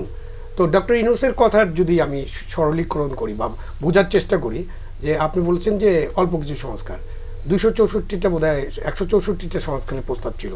আমাদের রাজনৈতিক দলগুলো তো স্প্রেডশিটে একটা পরীক্ষা দিয়েছিল, এখন টিউটোরিয়াল ক্লাস করে, ওটা আমি একটা উদাহরণ দিব। প্রথমে স্প্রেডশিট পরীক্ষাটা দিয়ে দিছে, তারপর এখন টিউটোরিয়াল ক্লাস করতেছে। প্রথমে যদি ধরি যে 90টার বেশি, মানে 100টার কাছাকাছি ঐক্যমত্য হয়েছে, তাহলে অল্প কিছু সংস্কার এখনো হয়নি, হয়েছে তো। তাহলে ডক্টর ইউনূস ডিসেম্বরে কেন নির্বাচন করবেন না? কেন আইন শৃঙ্খলা পরিস্থিতির উন্নতি করে আমরা একটা নির্বাচন করতে পারবো না? তো আপনি টিউটোরিয়াল কীভাবে করতেছে, এখন আগের দিন একটা আলোচনা হয়, সেই আলোচনায় কিছু নাই, পরের দিন একটা টিউটোরিয়াল দেওয়া হয় তাদেরকে, এইভাবে রাষ্ট্রপতি নির্বাচন হতে পারে, এইভাবে উচ্চ পরিষদ গঠন হতে পারে, এইভাবে সাংবিধানিক কাউন্সিল গঠন করতে হতে পারে। মানে এটা আমি টিউটোরিয়ালের কথা মনে পড়লো কেন, আমি অস্ট্রেলিয়ায় লেখাপড়া করতে গেছিলাম, তখন ইংরেজি ভাষার তো একটা দক্ষতা লাগে, প্লাস ওদের স্টাইলটাও ডিফারেন্ট। সো আমাদের কিন্তু প্রত্যেকটা ক্লাসের এগেনস্টে টিউটোরিয়াল ক্লাস থাকতো, এবং টিউটোরিয়াল টিচার জিজ্ঞেস করতো যে ওই যে আমাদের একটা টিচার ছিল প্রফেসর কুজমিন, একটা ইহুদি টিচার, খুবই কঠিন টিচার, তো ওর ব্যাপারে টিউটোরিয়াল বেশি হতো। ভাই তুমি কি সব কিছু বুঝছো? ওনার লেকচারটা বুঝছো? লেকচারে কী কী ছিল বুঝছো? তোমার যদি কোনো প্রশ্ন থাকে ওটাও 2 ঘন্টা, ওনার ক্লাস 1 ঘন্টা, টিউটোরিয়াল 2 ঘন্টা। তো ওনারা তো এখন টিউটোরিয়াল পরীক্ষা দেওয়ার জন্য গেছে যে এইটা করতে হবে, এইটা করা যায়, ওইটা করা যায়, এটা না করলে হবে না, এবং হতাশা, এইটা যদি না হয় সব দায়িত্ব রাজনৈতিক দলকে নিতে হবে। ভাই আপনাদের কি এরকম দিয়ে দিচ্ছে যে আপনাকে 100% আপনি যা বলবেন সেটাই রাজনৈতিক দলগুলোকে মেনে নিতে হবে? আপনি ওই যে বলা হয় না যে তাদেরকে একটু এগিয়ে আসতে হবে, তাদেরকে ছাড় দিতে হবে। তো আমার সংস্কার কমিশন যারা করেছেন, যারা সংস্কার নিয়ে আলোচনা করছেন, যেগুলো তৈরি করছেন সুপারিশ, তারা ছাড় দিতে পারেন না? তাদেরও তো ছাড় দিতে হতে পারে, ওটাই তো গণতন্ত্র। আলাপ আলোচনার ভিত্তিতে আমরা একটা সিদ্ধান্তে যাব। তো সব কিছু দেখে মনে হয় যে নির্বাচনটা আমাদের প্রধান বিষয় না, আমাদের তার আগে অনেক কিছু করতে হবে, অনেক আলোচনা করতে হবে, নির্বাচনটা চলে যাক, দূরে সরে যাক, এবং একটা অনির্বাচিত সরকার থাকুক। এবং অনির্বাচিত সরকার থাকলে কি হবে? অর্থনৈতিক অবস্থা, মানে দেশ বিদেশের সাথে সম্পর্ক, উন্নয়ন সহযোগী প্রতিষ্ঠানগুলোর সাথে সম্পর্ক, আপনার যে ট্যারিফ, সব মিলায় আমরা এমন একটা চ্যালেঞ্জের মুখে পড়বো, যে চ্যালেঞ্জটা কিন্তু আমাদের রাষ্ট্রের জন্য, আমাদের জনগণের জন্য, আমাদের জাতির জন্য খুবই একটা বিপজ্জনক একটা কাল বয়ে আনবে। জি, ডক্টর আনোয়ার ইহসানুল হক মিলন দীর্ঘক্ষণ গোপালগঞ্জ কথা বলে, এর আগে একটু মিটফোর্ডে একটি হত্যাকাণ্ড, সেই হত্যাকাণ্ডের পরে নানাভাবে বিএনপিকে প্রশ্নবিদ্ধ করার চেষ্টা, অপপ্রচার, তারেক রহমানকে বিভিন্ন প্রশ্নের মুখোমুখি দাঁড় করানোর চেষ্টা, এই জায়গায় সব মিলে, এবং জামাতের সাথে এনসিপির সাথে বিএনপির এক ধরনের দূরত্বের ইঙ্গিত এবং স্পষ্টই হচ্ছে দিন দিন। সেই জায়গায় রাজনীতির মাঠে বলি, নির্বাচনের মাঠে বলি, আসলে বিএনপিকে অনেকটা কোণঠাসা কিনা, চাপে কিনা, বেকায়দায় কিনা? ডিপেন্ড করছে কে কোন রোল প্লে করছে। ড্রামায় প্রম্পট যারা করছে পিছন থেকে, তারা কে কি চাচ্ছে। দেখুন, আমার মনে হয় এই স্বাধীনতার এই 54-55 বছর পরে এসে আমি আমার জীবনে যা দেখতে পেলাম, শীর্ষস্থানীয় কোনো নেতা বা নেত্রীকে নিয়ে এই ধরনের এই মানে বাজে কোনো আচরণ ইতিপূর্বে আমরা কখনো শুনিনি। আর এমন সব কথা বলছে, যে কথাগুলো যারা বলছে তারা এই রাজনীতির অঙ্গনে কতদিন তাদের অনুপ্রবেশ হয়েছে, কতদিন তারা দেখেছে। তারা কি দেখেছে যে 1/11-এর সময় 2007 সালে কীভাবে জনাব তারেক রহমানকে টাঙ্গিয়ে কোমর ভেঙে দেওয়া হয়েছিল? তারা বলছে আমরাও অনেক দেশের দালালির কাজ করছি। যদি তাই করতাম তাহলে কি মঈনুদ্দিন ফখরুদ্দিন আহমেদের সময় কি বিএনপি আবার পুনরায় রাষ্ট্র ক্ষমতায় আসতো না? এদের এই ভেদাভেদ ভুলে গিয়ে যাচ্ছে তাই করছে, এবং এগুলি কারা প্লট করছে? এই সোহাগ হত্যা নিয়ে আমরা কত কথা শুনেছি, আস্তে আস্তে তো থলের বিড়াল বেরিয়ে আসছে। কারা এত সুন্দর শুটিং করলো, এত সুন্দর স্ক্রিপ্ট লেখলো, এত সুন্দর এডিটিং করলো, এই ব্যাপার কি সরকার তাদের তদন্ত এখনো সুষ্ঠুভাবে বের করেছে? এবং সরকার কি চেয়েছে কারা করেছে তাদেরকে এখন বিচারের আওতায় নিতে হবে? আমরা তো দেখেছি আমাদের দল থেকে একদম সুনির্দিষ্টভাবে বলা হয়েছে দল করে তাতে কি আসে যায়। আচ্ছা, আপনার কি মনে নেই যে ক্লিন হার্ট অপারেশনের সময় দল যারা করেছিল 60 জনের মধ্যে প্রায় 52 জনই বিএনপির অনেক মানে নেতাকেই সেই বিচারের ভিতরে যেতে হয়েছিল? তো সেই জায়গাটিকে আজকে বিএনপির বিরুদ্ধে এই যে অপপ্রচার চালানো হচ্ছে, এই সেইটারই কি প্লট না এই সোহাগ হত্যাকে নিয়ে, বা সারা দেশব্যাপী যেই অপপ্রচার করা হচ্ছে চাঁদাবাজ নিয়ে? তাহলে আমরা আসতে পারি বর্তমান সরকার যে কথাগুলি বলছেন মেটিকুলাসলি, যেটা সেলিম ভাই বললেন, বা মাস্টার মাইন্ড ছিল এই জুলাই 36-এর বিপ্লবের কথা বলা হচ্ছে। এটাও কি ঠিক না? বিএনপিরও তো তাদের নেতাকর্মীদের নিয়ন্ত্রণে রাখতে কিছুটা হিমশিম খেতে হচ্ছে, দল থেকে বহিষ্কার করতে হচ্ছে, বিভিন্ন পদক্ষেপ নিতে হচ্ছে। এটিও তো দলকে বহিষ্কার করাটা কি শেষ বিচার হয়ে গেল? আপনি কি আইনের শাসনে দিবেন না? তাহলে ওনারা বসে আছেন কেন? তাহলে ওনারা ছেড়ে দিক, নির্বাচন দিয়ে দিক। বিএনপি যদি ক্ষমতা আসে বিএনপি কন্ট্রোল করবে, বহিষ্কার করবে, জেলে পাঠাবে, ফাঁসি দিবে, মৃত্যুদণ্ড দিবে, যাবজ্জীবন দিবে। তাহলে বিচার ব্যবস্থা কোথায়? আজকে কি আপনি দেখেছেন আবু সাইদের ভাই এই বিচার সম্পর্কে তারা মন্তব্য করেছে যে ইমরান সাহেবকে তারা কিভাবে ছেড়ে দিল? ইমরানের নির্দেশে গুলি করা হয়েছিল আবু সাইদকে, আর ভিডিওতে যাদের চেহারা দেখা গিয়েছে সমস্ত অফিসারদেরকে মামলা এনে দিয়েছে। এইভাবে যদি আপনি ভিডিওতে যে পুলিশ অফিসার দেখা গিয়েছে তাকে যদি মামলায় আপনি দোষী সাব্যস্ত করে চাকরিচ্যুত করেন, তাহলে কি আপনি সারা দেশে পুলিশ বাহিনীকে খেপিয়ে দিচ্ছেন না? তাহলে এগুলি কি মেটিকুলাসলি প্ল্যান ডিজাইন ভাবে করা হচ্ছে না? আমি তো বললাম আবু সাইদের ভাইয়ের ইন্টারভিউ শুনুন, সে বলেছে এসি ইমরানকে কেন বাদ দেওয়া হলো। সে বলছে যে এসি ইমরান ওসিকে বলছে গুলি করার কথা, সেই জায়গায় ওকে বাদ দিয়ে দেওয়া হলো, আর অন্যান্য যাদেরকে সেখানকার সমস্ত পুলিশ অফিসারকে এক লাইনে তাদেরকে দোষী সাব্যস্ত করা হলো এবং চার্জশিট দাখিল করা হলো। এগুলো কি হচ্ছে? কি প্ল্যান? আপনি কি চাচ্ছেন সারা দেশে পুলিশকে খেপিয়ে দিতে? আপনি ওভারনাইট পারবেন এই 150,000 পুলিশ অফিসারকে মানে নতুনভাবে করতে? তাহলে কোন পথে দেশটা হাঁটছে? আপনাকে তো সবকিছু ব্যালেন্স করে চলতে হবে। তাহলে কি বলবো যে this government is driving a car, looking the rear view mirror, putting the car in reverse gear. ওই যে রিয়ার ভিউ মিররে দেখে রিভার্স গিয়ারে দিয়ে গাড়ি চালাচ্ছেন পিছনের দিকে। কোন যুগে আমরা গিয়েছি? প্রস্তর যুগে, পাথর দিয়ে মানুষকে মারা হয়, অন্য কিছু ছিল না। এই টেকনোলজিটা কে দিয়েছে তাদেরকে? কোত্থেকে শিখলো যে 2 দিন আগের হত্যা পরে 2 দিন পরে নিয়ে এসে তাকে প্রস্তর দিয়ে মারতে হবে? ইন্টারন্যাশনালি কি দেখাতে চাচ্ছে? দেশটাকে আজকে কোথায় নিয়ে যাচ্ছে? এই যে বর্ষা বিপ্লব গেল, এত বিপ্লবের পরে আমরা কি পরিবর্তনটা দেখেছি? কারণ বাজারে সবকিছু সস্তা হয়ে গেছে। কেন আপনারা পারলেন না? আপনাদের সরকারের দুর্বলতা। আর আপনার সরকার যদি না পারেন তাহলে কি ওই যে শহীদ ভাই বলল যে ঠিক আছে কিছু কিছু সংস্কার তো হয়েছে, তো নির্বাচন দিয়ে দেন। উনি তো নিজেই বলেছেন অল্প সংস্কার হলে ডিসেম্বরের ভিতরে দেবো। তো অল্প সংস্কার তো আমরা রাজি হয়েছি, দিয়ে দেন ডিসেম্বরের ভিতরে। কেন গড়িমসি করছেন? কেন ধাক্কাধাক্কি করছেন? আর আপনি কি সবকিছু একসাথে করতে পারবেন? আর ফেল করে স্টুডেন্টদেরকে 3 মাস কোচিং দিলেই কি জিপিএ গোল্ডেন প্লাস পাওয়া যায়? আপনি কি সব পরিবর্তন বাংলাদেশে রাতারাতি সব করে ফেলতে পারবেন? হ্যাঁ, বুঝলাম টিউটররা খুব ভালো, খুব অভিজ্ঞ টিউটর, কিন্তু রাজনীতির ময়দানে তো আসছে নতুন নতুন টিউটর আসছে, দেখলাম তো কিভাবে রাষ্ট্র পরিচালনা করছে। তাহলে এই ব্র্যান্ড দিয়ে হবে না, হতে হবে নির্বাচন জনগণের সরকার। সেই জন্যই আমরা বলছি যে সরকার এই সোহাগ হত্যা কিভাবে প্লট করেছে সরকারকে এটা বের করতে হবে। কেন বলছে না? তাহলে বিএনপিকে এক পেশি করে আপনারা তা করছে। আবার এই যে দেখেন না, আনুপাতিক হারের কথা বলা হচ্ছে। আরে ভাই, একত্রে থাকতে তো আনুপাতিকের কথা বললেন না। এখন যখন আলাদা হয়ে গেলাম, আমরা বিএনপি বৃহত্তর দল, নির্বাচন হলে আল্লাহর রহমতের সম্ভাবনা আমাদের রয়েছে। এই সম্ভাবনাকে উড়িয়ে দেওয়ার জন্য 5% ভোট, যাদের 12% ভোট, তারাও এখানে একটা হ্যাঙ্গিং পার্লামেন্ট করে বাংলাদেশটাকে কোন জায়গায় নেওয়ার চেষ্টা হচ্ছে। আমরা যদি 31 দফা 2023-এর 13 ফেব্রুয়ারি দিতে পারি, সেই 31 দফার বাইরে কি আপনারা এনেছেন? একটি শর্ত দেখাতে পারবেন যে সেখানে নেই? মুজাহিদ ইসলাম সেলিম, এই যে ঐকমত্য কমিশনের যে জায়গাটি, যে সংস্কার তারপর নির্বাচন, সেই জায়গায় নানা ইস্যু তো আছে। তত্ত্বাবধায়ক যখন আলোচনায় বসছে, তখন প্রধান উপদেষ্টার একটি হচ্ছে যে জুলাই সনদ তৈরির প্রক্রিয়া স্বচ্ছ এবং দৃশ্যমান হতে হবে, এই নির্দেশ তিনি দিয়েছেন ঐকমত্য কমিশনের একটি সভায়। সেই জায়গাতে যে পিআর পদ্ধতি, নানা ইস্যু যে আসছে নির্বাচনের আগে, সংস্কার, সেই জায়গাটা আসলে যে ঐক্যর জায়গাটা যেন অটুট থাকে, কিন্তু এই জায়গাটি কেমন যেন অনেকগুলো বিষয় আজকে আমরা আলোচনা করেছি, কিন্তু আলোচনাগুলো পূর্ণাঙ্গ হলো না। আমার মতে এমন একটা সময়ের ভিতর দিয়ে দেশ চলছে যখন আমাদের এই ব্যাপারটা একটু মনোযোগ হওয়া উচিত। একটা গণ অভ্যুত্থান ঘটে গেছে, জনগণকে পলিটিক্যালাইজ করতে হবে, রাজনৈতিক শিক্ষা, অতীত বর্তমান ঘটনাবলীর ভিতর দিয়ে। সেই কারণে সেইটাও অন্যতম একটা লক্ষ্য হওয়া উচিত আমাদের আলোচনায়। জামাত সম্পর্কে আমি ছোট ছোট মন্তব্য করব। ক্ষমা চাইলেই শেষ হয়ে যাবে?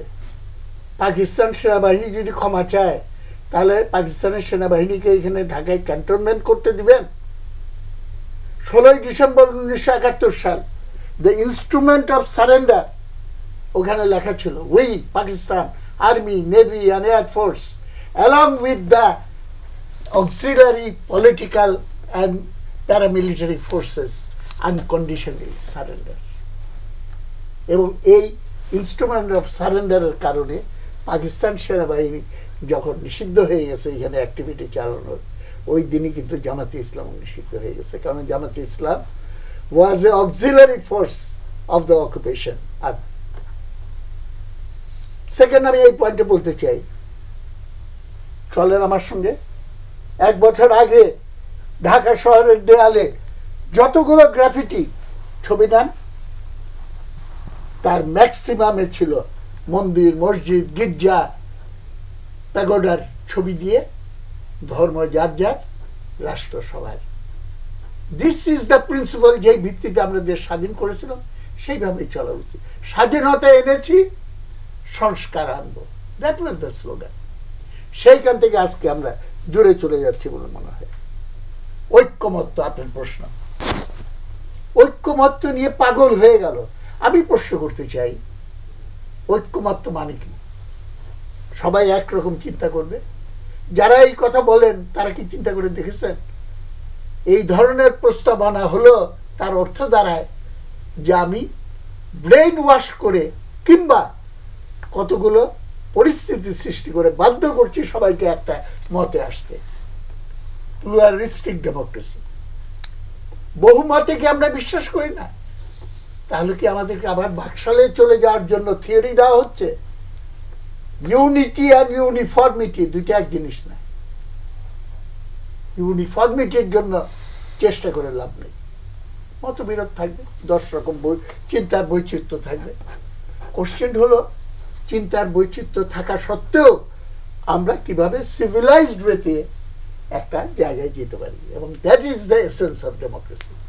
এবং সেইটার চাবিকাঠি কার হাতে দিতে হবে? দিতে হবে জনগণের হাতে। সেই জন্য জনগণ, এবং জনগণকে তো আপনার 16 কোটি মানুষকে তো স্টেডিয়ামে ডেকে বলতে পারবেন না হাত তুলো। 16 কোটি মানুষের জায়গা হবে কোথায়? তার প্রতিনিধি আনতে হবে। ওর জন্য প্রতিনিধি নির্বাচনটা যাতে সঠিক হয়, এইটা দেখে সমস্ত প্রজাতন্ত্রের মালিক যদি জনগণ হয়, তাহলে প্রজাতন্ত্রের যে কোনো ব্যবস্থার সংস্কারের মালিকানাও জনগণের হাতে দিতে হবে। যারা ভয় পায়, আমি মনে করি তারা সংস্কারে বিশ্বাস করে না। সংস্কারটা একটা লিপ সার্ভিস, এটা মুখে দেখায় বলে অন্য কিছু করতে যাচ্ছে, যেটা আমি বললাম সবচেয়ে ডেঞ্জারাস, যে সংস্কারের নামে আমাদেরকে পেছন দিকে মধ্যযুগে নিয়ে যে উল্টা এটাকে প্রতিক্রিয়াশীলতা বলা হয়, সেই জায়গায় হয়তো নিয়ে যাওয়ার জন্য। একটা লাস্ট আমি খালি বলতে চাই, আমি একটা ইনফরমেশন আপনাদের সবাইকে অনুরোধ করব। এনবিআর এর কর্মকর্তা মুকিতুল হাসান, তার বিরুদ্ধে অভিযোগ উঠেছে যে তিনি ইউএসটিআর আমেরিকার যে প্রস্তাবনা এবং সেই ব্যাপারে যে আলোচনা এইগুলো ফাঁস করে দিয়েছে। ওনাকে কি গ্রেপ্তার করা হয়েছে? এটা বিরাট রহস্য। এবং কেন করা হলো আমি প্রশ্ন করতে চাই যে এই যে হিডেন এজেন্ডা, হাটে গেলে দেখবেন ভালুকের নাচ হয়, সবাই ওই দিকে ব্যস্ত থাকে, পেছন দিক থেকে পকেট মেরে দিচ্ছে, কিন্তু ওই দিক থেকে হিউম্যান করিডর, তারপরে আমাদের কন্টেইনার টার্মিনাল যেগুলো দিয়ে দেওয়া হচ্ছে। What is the plan, what is the ভেতরের এজেন্ডাটা কি আছে? এবং রিজিওনাল ইন্টারন্যাশনাল পলিটিক্স, লাস্ট আমি কনক্লুড করব একটা বিষয়ে সব পলিটিক্যাল পার্টির দৃষ্টি আমি আকর্ষণ করতে চাই, ডেমোক্রেটিক পলিটিক্যাল পার্টি, তাদের দৃষ্টি আকর্ষণ করে বলতে চাই, এই কথা কি আপনারা জানেন না, বোঝেন না যে মানুষ পলিটিক্সের উপরে এবং পলিটিক্যাল পার্টির উপরে আস্থা কমে গেছে যুক্তিসঙ্গত কারণে। সবাইকে আমি দায়ী করব না, কিন্তু যারা মেজর পার্টিস, বড় পার্টি, মিলন সাহেব বারবার বলতেছে, ঠিক আছে, বাট বড় পার্টির মানে দেখায় যা ইচ্ছা তাই করাটা তো ঠিক হবে না। মানুষ এমন একটা সিচুয়েশন, সরি 1 মিনিট খালি বলি, মানুষ এমন একটা বড় পার্টিগুলোর কাছে তারা পছন্দের নীতি পায় না, আর যাদের কাছে পছন্দের নীতি পায় তারা হলো ছোট পার্টি। তাহলে মানুষের কাছে সমাধান আমি বলতে চাই, বড় পার্টির পেছনে ঘুরে লাভ নাই, ওই ছোট পার্টিগুলোকে একত্রিত করে যুক্ত ফ্রন্ট করে করেন। কিন্তু এখনকার কর্তব্য হলো, এরশাদের পতনের পরও রূপরেখা হয়েছিল, পতনের পরে একটা রাজনৈতিক দলের আচরণবিধি, আমি ড্রাফট করার দায়িত্বে ছিলাম। এখন একটা আচরণবিধি দেওয়া উচিত, অল পলিটিক্যাল পার্টিজ একটা কনভেনশন করে, যে আমরা জনগণের কাছে ক্ষমা চাই, অতীতের ভুল ত্রুটি আর হবে না, নো মব ট্রায়াল, কোনো ফেক নিউজ না, কোনো পার্সোনাল স্ল্যান্ডার না, আমরা ডেমোক্রেটিক সিভিলাইজ ওয়েতে আমাদের পলিটিক্যাল ডিফারেন্সগুলো আলোচনা করি। হাতে একেবারে সময় জি জোনাস থাকে যে বড় দল ছোট দল আলোচনা এবং ঐকমত্য কমিশনের যে সংস্কারের প্রস্তাব, সেগুলো দিন শেষে যে শুধু লিপ সার্ভিস থেকে যাবে কিনা, ছোট করে একেবারে অনুষ্ঠানের শেষের দিকে আছে। দেখুন, প্রথম কয়েকটা বিষয় বলি, আমি একটু বিষয়ে দ্বিমত করি যে সংস্কারের ব্যাপারটা কিন্তু মানে এইরকম যে আমরা আসলে কি চাই। যেমন অনেকেই নতুন রাজনৈতিক বন্দোবস্ত এই শব্দটা যেহেতু টেলিভিশনে কিংবা রাজনৈতিক সভামঞ্চে আমাদের দিক থেকে বেশি বলা হয়েছিল, সেটা একটু ব্যাখ্যা করা দরকার। এটা মানে নতুন ক্ষমতা ব্যবস্থা, যে ক্ষমতা ব্যবস্থা মানুষের কাছে জবাবদিহি করে। আমাদের বিদ্যমান ক্ষমতা ব্যবস্থা মানে বন্দোবস্ত শব্দটা সবসময় ক্ষমতা ব্যবস্থার সাথে যুক্ত ছিল, সেটা চিরস্থায়ী বন্দোবস্তের ক্ষেত্রে আপনি জমিদার ব্যবস্থা কিভাবে চলবে, সেই অর্থে এটা এসেছিল যে ক্ষমতা ব্যবস্থাটা যেভাবে আছে এইটা দিয়ে আর চলবে কিনা। আমরা নতুন বন্দোবস্ত বলতে বুঝি নতুন একটা ক্ষমতা ব্যবস্থা লাগবে। এখন আমি রাজনৈতিক ক্ষমতা ব্যবস্থা আসলে অর্থনীতির সাথে যে গভীরভাবে যুক্ত থাকে সে কথাটা আগেই আমি ব্যাখ্যা করেছি, যে আমাদের দেশের এমন একটা পলিটিক্যাল ইকোনমিক সেটেলমেন্ট আছে যেখানে প্রায় 7-8 কোটি মানুষ একটা প্রাইভেট ট্যাক্সের আন্ডারে আছে, এবং সেইখানে মানুষের রুটি রুজি তার পরিশ্রমের ভাগ বসাচ্ছে অন্যরা, এবং তারা সরকারি দলের সাথে যুক্ত, তাদের সাথে আইন শৃঙ্খলা বাহিনী যুক্ত, এবং মেজর পলিটিক্যাল পার্টিগুলো এই যে ব্যবস্থার সাথে একেবারে এমবেডেড, বলে না যে আষ্টে পৃষ্ঠে জড়িয়ে। এইটা বদল না ঘটলে যে চাঁদাবাজি নিয়ে আপনি অনেক কথাবার্তা বলবেন, এগুলো মানে রেটরিক, এগুলো কথাবার্তা বলা হয়, কিন্তু বাস্তবে এটার কোনো পরিবর্তন হবে না। এখন যারা এর বিরুদ্ধে বলছেন তারা কি এটা পরিবর্তন করতে চান, নাকি তারা আসলে বেসিক্যালি এর মধ্যে ঢুকতে চান, ভাগছেন, সেটা একটা আলোচনার বিষয় হতে পারে। আমরা যদি পরিবর্তন করতে চাই তাহলে পলিটিক্যাল সাথে সাথে অর্থনৈতিক ব্যবস্থাও লাগবে, কিন্তু রাজনৈতিক ব্যবস্থা আমরা যেটা বলেছিলাম যে ন্যূনতম ততটুকু সংস্কার আমাদের দরকার যেটা ক্ষমতার ক্ষেত্রে জবাবদিহি আনবে। ভারসাম্যটা সৃষ্টি ছাড়া জবাবদিহি হবে না। ভারসাম্য আনতে যেসব জিনিস আবশ্যকীয় সেগুলো নিয়ে কিন্তু তর্ক হচ্ছে, প্রসারণ ঘটানো হচ্ছে, যে নির্বাচন কমিশন কিংবা পাবলিক সার্ভিস কমিশন এগুলো রাষ্ট্রটার কাঠামোটা তৈরি করে, এগুলোর নিয়োগ যদি সরকারি দলের হাতে থাকে, আমরা 54 বছরে একটা এক্সপিরিয়েন্স করেছি, তাহলে এইটা ভিন্নভাবে একটা নিয়োগের কমিটি করা যায় কিনা, যেখানে সরকারি দল, বিরোধী দল এবং বিচার বিভাগের প্রতিনিধি থাকে, সেখানে এখনো ঐকমত্য হয়নি। কিংবা ধরুন ক্ষমতার ভারসাম্য করতে যতগুলো প্রতিষ্ঠান, বিচার বিভাগ, সেটা আমরা একমত হয়েছি, আর্টিকেল 70 আমরা একমত হয়েছি, প্রধানমন্ত্রীর 10 বছর, আবার এই যে 2 কক্ষ করে একটা ভারসাম্য, এখানে এখনো একমত হওয়া যায়নি। জরুরি অবস্থা, অনেকগুলো জায়গায় কিন্তু সরকারের ভারসাম্য আনাচ্ছে। একেবারে কোনো অগ্রগতি নাই তা না, আমরা 31 দফাতে আছি তাও কিন্তু না, 31 দফা থেকে জিনিসটা আরো প্রসারিত হয়েছে এবং এইটাই খুব স্বাভাবিক। অভ্যুত্থান এত রক্ত আমাদের প্রসারিত করবে। আমি সংক্ষেপে ফিরি ওই জায়গায় যে এইটা আমাদেরকে যাতে ওই অর্থনৈতিক ব্যবস্থাপনার নতুন জায়গায় নেয় এবং পলিটিক্যাল পার্টিগুলো সে অনুযায়ী নতুন একটা পুনঃসজ্জিত হয় এবং সেইখানে ধরুন সবচেয়ে বড় টেস্ট আসতে যাচ্ছে নির্বাচনের পরিবেশ। এখন এইটা যদি দাঁড়ায় নির্বাচনের পরিবেশ তৈরি হলো না এবং পরিবেশ তৈরি না হওয়াটাই নির্বাচন স্থগিত করা কিংবা অনিশ্চিত করার প্রধান হাতিয়ার হলো, এটা জাতীয় স্বার্থে সবচেয়ে বড় ভয়ঙ্কর একটা তৎপরতা হবে জাতীয় স্বার্থের বিরুদ্ধে। তাহলে বাংলাদেশের জাতীয় স্বার্থ হচ্ছে এই মুহূর্তে আমাদের একটা নির্বাচনের পরিবেশ তৈরি করা যাতে করে সেখানে মানুষ ভোট দিতে পারে এবং সত্যিকার অর্থে মানুষের ভোটের ভিত্তিতে এই দেশের জনপ্রতিনিধি তৈরি হয়, যেটা রিপাবলিকের প্রাথমিক শর্ত। এই জায়গাটা আমরা তৈরি করার মধ্য দিয়ে বাংলাদেশে এমন একটা পরিবেশ সৃষ্টি করতে পারবো যেখানে আমরা এই কাজগুলো অতিক্রম করব। এখন একদিনে স্বর্গরাজ্য যারা কায়েম করতে চাচ্ছে তারা অনৈতিহাসিক, তারা পুরো প্রক্রিয়াটার সাথে যুক্ত নাই, কেবল কল্পনা প্রসূত চলে। কল্পনা প্রয়োজন, লাস্ট কথাটা বলি, কল্পনা প্রয়োজন, কারণ কল্পনা ছাড়া, স্বপ্ন ছাড়া আমরা এগোবো না। কিন্তু সেটা বাস্তব সমাজে জেগে জেগে আমাদের কল্পনা করতে হবে, অর্থাৎ সচেতনভাবে কল্পনা করতে হবে যে কোথায় আমরা যাব এবং কি প্রক্রিয়ায় যাব, কতটুকু শর্ত, সামাজিক শর্ত সৃষ্টি করে যাব। জি আবুল মোহাম্মদ শহীদ খান, এই যে ঐক্যের জন্য একেবারে অনুষ্ঠান শেষে এই জুলাই বা অভ্যুত্থানের ঐক্যের জায়গাটা যেন বিনষ্ট না হয়, কি করা দরকার, কি করা উচিত ছিল, সামনের দিনে কি করা উচিত? না, আমি তো ঐক্য বিনষ্ট হচ্ছে এরকম দেখি না। কারণ ঐক্য মানে যদি এরকম হয় যে সবাই এক সুরে কথা বলবে, সেটা কোনো ঐক্য না। কেন, বিভিন্ন দলের বিভিন্ন এজেন্ডা থাকবে, তাদের বিভিন্ন আদর্শ থাকবে, তারা তাদের কথা নিয়ে জনগণের কাছে যাবেন। ফাইনালি জনগণ যাকে নির্বাচিত করবে তাকে আমরা মেনে নিব, তারা দায়িত্ব নেবেন, তাদের দায়িত্ব পালনে সহায়তা করব এবং যখন সমালোচনা করা দরকার সমালোচনা করব। ওই যে সেলিম ভাই যেটা বললেন যে আমাদের রাজনৈতিক দলগুলোর আচরণবিধি নিয়ে একটু রাজনৈতিক দলগুলো কাজ করতে পারে, রাজনৈতিক দলগুলো নিজেদের আত্মশুদ্ধি অভিযানটাও করতে পারে, যেটা নিয়ে অনেক কথা হচ্ছে, এই যে চাঁদাবাজি, দখল, অমুক তমুক যা হচ্ছে, তো সেগুলো তো রাজনৈতিক দল করতে পারবে। মিলন সাহেব একদম ক্লিয়ার একটা কথা বলছেন যে ওনারা প্রায় 9,500-এর মতো শোকজ করেছেন, 3,500 বহিষ্কার। তো যাদেরকে বহিষ্কার করে দিয়েছেন তাদের কয়জনকে গ্রেপ্তার করা হয়েছে? তারা তো ফৌজদারি অপরাধ করেছেন, সেটা তো রাষ্ট্র বুঝবে। উনাদের তো আর ফাঁসি দেওয়ার ক্ষমতা নেই। সুতরাং সরকার এটা করছে না। সরকার কেন করছে না এবং সরকার কি কি কারণে কি কি করছে, এইটার মধ্যে একটা সন্দেহ, অবিশ্বাস, শঙ্কার সৃষ্টি হচ্ছে। একদম ফাইনাল পয়েন্ট হচ্ছে ভালো নির্বাচনের পরিবেশ তৈরি সরকারের এখন প্রধান দায়িত্ব, এবং ভালো নির্বাচন হওয়ার মধ্যে দিয়ে একদম আগামী নির্বাচনটা, যদিও ডক্টর ইউনূস মনে করেন যে শতাব্দীর শ্রেষ্ঠ নির্বাচন করবেন, এরকম কথা বলা ভালো, একটু স্বপ্ন দেখানো ভালো, কারণ রাজনীতিবিদরা স্বপ্নের সওদাগর, স্বপ্ন বিক্রি করেন, আমরা ওই স্বপ্নগুলো কিনে ফেলি আর কি ভোট দিয়ে। তো সেই জায়গায় ডক্টর ইউনূস যেটা বলেছেন, ওইরকম নির্বাচন ভালো নির্বাচন নাও হতে পারে। এখন সেই ভালো নির্বাচন, কয়েকটা ভালো নির্বাচন করার মধ্যে দিয়ে আমরা একটা শতাব্দীর শ্রেষ্ঠ নির্বাচনে হয়তো যেতে পারবো।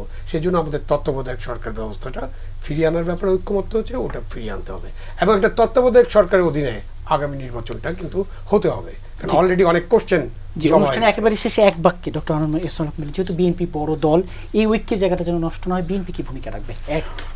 বিএনপি তো ঐক্য নষ্ট না হওয়ার জন্যই তো আগ বাড়িয়ে সব কাজ করছে। এই 70 অনুচ্ছেদ থেকে শুরু করে 2 বার রাষ্ট্র ক্ষমতায় থাকা, তারপরে এনসিপি কি বলি ন্যাশনাল কনসেনসাস কাউন্সিল করা, প্রত্যেকটি তো বিএনপির প্রস্তাব। বিএনপি যখন প্রস্তাব দিয়েছে কিন্তু তখন জুলাই বিপ্লব হয়েছিল? নিশ্চয়ই না। জি, আপনাদের চারজনকে আজকে স্টুডিওতে সময় দেওয়ার জন্য ধন্যবাদ। দর্শক, বিএসআরএম গণতন্ত্র এখন আজ এ পর্যন্তই। আগামী পর্ব দেখার আমন্ত্রণ রইল। সে পর্যন্ত ভালো থাকুন, সুস্থ থাকুন।